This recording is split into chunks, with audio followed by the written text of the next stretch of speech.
Salam damai sejahtera di dalam Yesus Kristus, Bapak, Ibu, dan saudara-saudara. Kita akan bersama-sama mengakhiri dan mengawali bulan Juni dan bulan Juli. Kita sudah melewati setengah tahun 2025.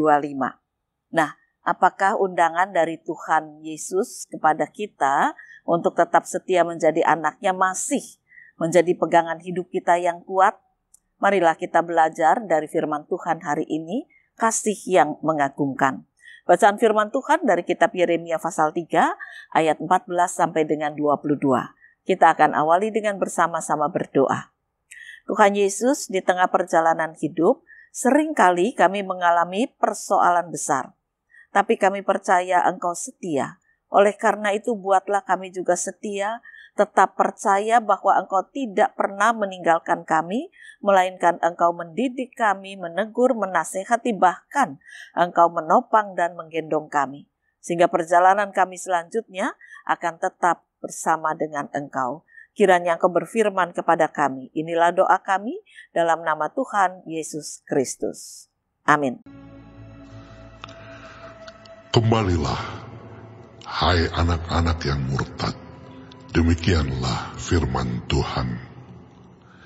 Karena aku telah menjadi tuan atas kamu, aku akan mengambil kamu, seorang dari setiap kota, dan 2 orang dari setiap keluarga, dan akan membawa kamu ke Sion.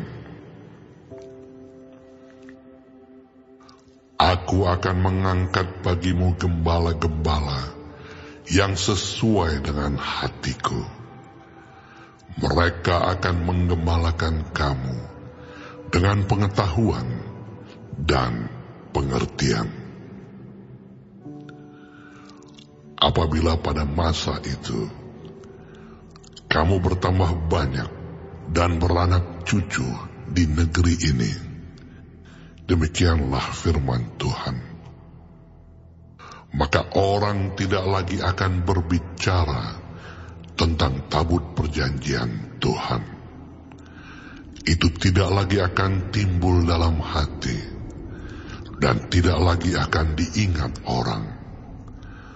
Orang tidak lagi akan mencarinya atau membuatnya kembali.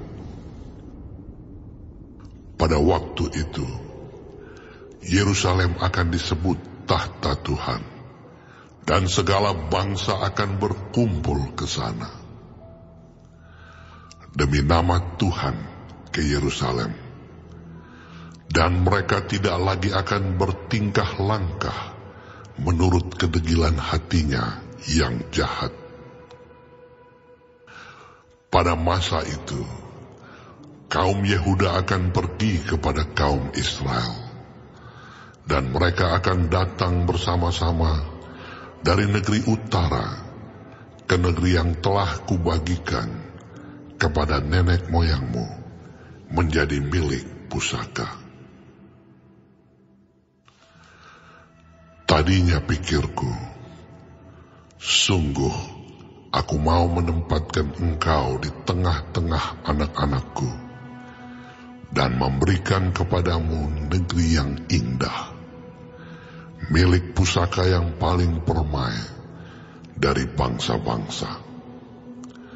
Pikirku, engkau akan memanggil aku Bapakku, dan tidak akan berbalik dari mengikuti aku.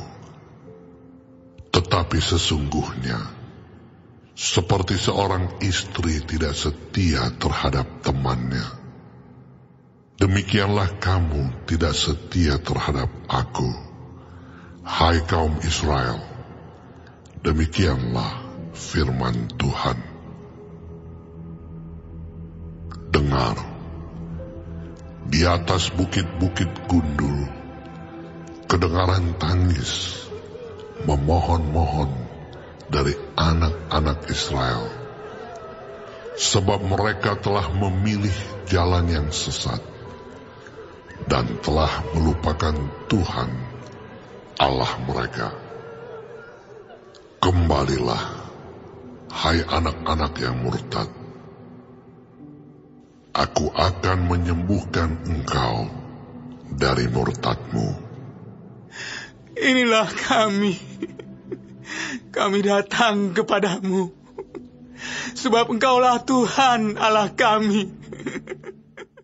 Bapak, Ibu, dan saudara-saudara, seorang ibu memanggil anaknya untuk segera makan atau mandi dulu. Mandi, makan, kemudian belajar. Itu adalah nasihat yang wajar, yang baik bagi seorang ibu terhadap anak. Tapi anaknya tidak mau mendengar. Dia asik main game, anak-anak sekarang ya. Akhirnya setelah 2-3 kali ibu itu mendengar, lalu ibu itu jengkel. Dia masuk ke kamar anaknya, dia ambil HP-nya, dan dengan sedikit keras, dia meminta anaknya untuk mandi, makan, belajar. Selesai belajar nanti baru HP-nya dikembalikan. Anak itu protes keras, terjadi sedikit pertengkaran. Tetapi akhirnya anak itu harus taat. Ya. Ketika anak itu taat, ibu itu memeluk anaknya dan berkata, "Nurutlah nak, ibu tidak pernah punya niat jelek." Anak itu ya dan berkata malas-malasan, ya ma, maafin aku ya ma. Ya sedikitnya dia jengkel juga, tapi ya dia sadar itu adalah untuk kebaikan. Peristiwa biasa. Tetapi di sini kita bisa melihat hubungan seorang ibu dengan seorang anak begitu indahnya. Ya, pantaslah kalau ibu itu menegur, menasehati supaya anaknya mengalami pembaharuan, belajar atau mandi, makan, belajar untuk masa depan. Lalu bagaimana dengan sikap Allah terhadap umat Israel dan kita semua? Dulu umat Israel itu dikenal sebagai bangsa yang keras hati, yang selalu protes terhadap Allah Bapanya. Padahal mereka bangsa pilihan. Nah, dalam hal ini kitab Yeremia mengungkapkan cinta Allah yang mengagumkan, kasih yang mengagumkan dengan segala kesabaran. Walaupun dengan nada keras, artinya bukan keras dalam arti amarah penuh emosi kebencian. Sabar, Allah itu sangat sabar, tapi penuh ketegasan. Dia mengajak kembali umatnya, kembalilah kepadaku, kembalilah kepadaku. Aku akan memberikan gembala-gembala yang baik. Aku akan membuat musuh-musuhmu jatuh ke dalam kekuatan kuasamu. Aku akan membangun kembali umatku. Ajakan yang sangat simpatik. Tetapi orang Israel tidak mau mendengar ini. Namun dengan segala kesabaran, Allah terus mengajak. Dalam hal ini kita bisa lihat siapa manusia, siapa orang Israel dan siapa kita. Kita ini cuma debu tanah. Tetapi Allah itu adalah Allah yang kudus. Roh yang patut dimuliakan karena sangat-sangat mulia. Tapi dengan cinta yang mengagumkan, kasih yang penuh dengan kerinduan, mengundang kembali anak-anaknya untuk kembali kepada Dia.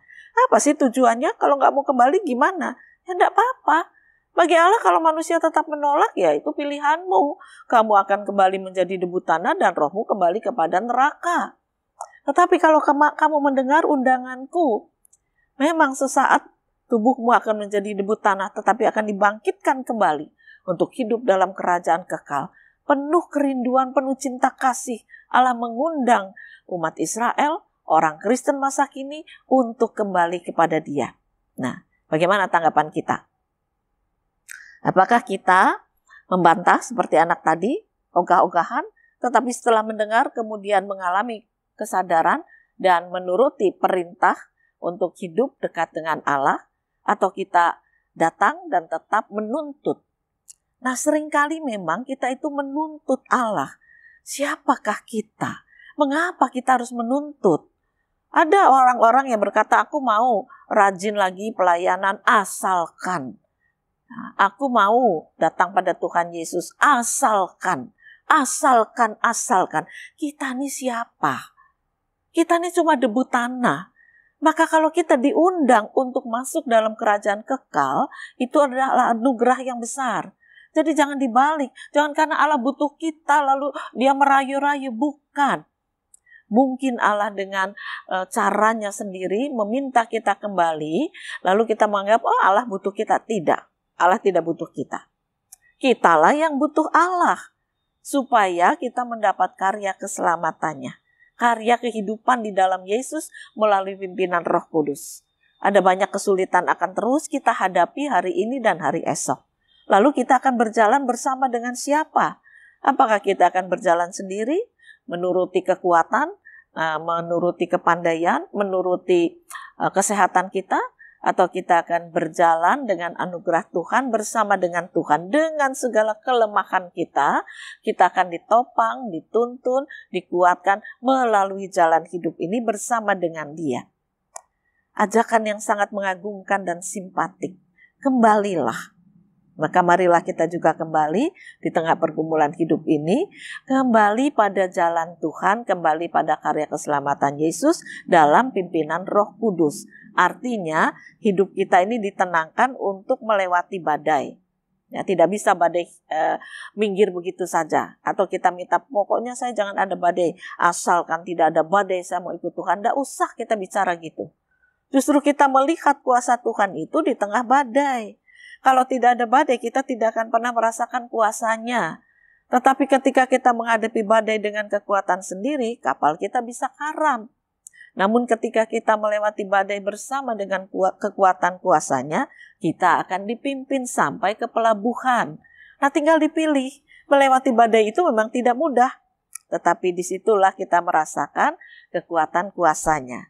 Jangan seperti firman yang kita baca. Orang Israel dulu itu dikatakan keras hati, tegar tengkuk, nuntut, dan nuntut. Tapi tidak mau percaya kepada Allah yang hidup sebagai Allah Bapanya. Maka Allah yang mengundang kembali, kembalilah. Saudara, saat ini kita juga diundang Allah untuk kembali pada jalan kebenaran, tinggalkan semua dosa, hadapi hari esok bersama dengan cahaya kemenangan Kristus. Di bawah pimpinan Roh Kudus, kita akan lewati segala badai kehidupan dalam sukacita dan damai sejahtera. Selamat merasakan kasih yang mengagumkan, Tuhan beserta kita senantiasa. Tuhan memberkati firman-Nya. Amin. Mari kembali kita akan berdoa. Dalam segala badai kehidupan, biarlah kami melihat Engkau, merasakan kehadiran-Mu, Engkau menuntun kami, Engkau menghibur kami, Engkau menguatkan kami, melewati badai sampai ke pelabuhan dalam damai sejahtera. Teguhkan iman kami, topang kami, supaya kami berjalan bersama dengan Engkau. Kami merasakan kasih Allah yang mengagumkan, yang memelihara hidup kami hari lepas sehari. Inilah doa kami dalam nama Tuhan Yesus Kristus. Amin.